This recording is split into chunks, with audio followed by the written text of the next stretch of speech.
Looking for a great hosting solution? Check our website for prices.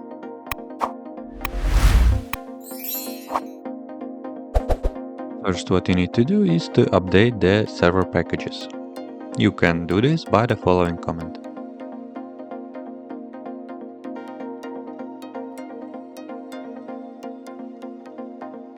You can install Hiri on Ubuntu by using the snap method.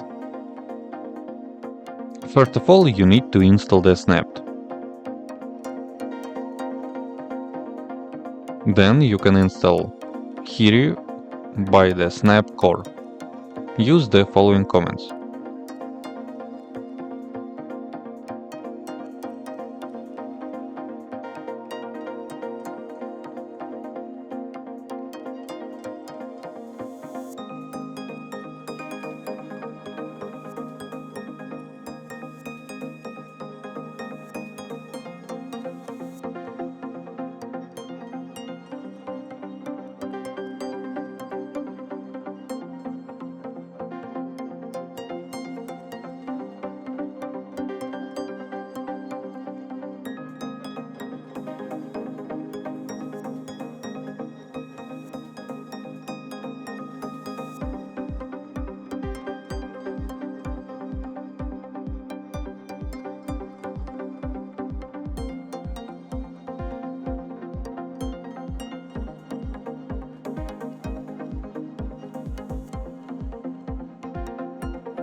When the installation is finished, you can search the system search bar or by icon.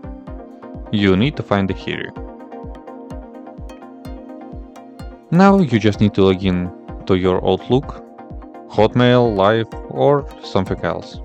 That's it. If you have any question, please leave me in the comments.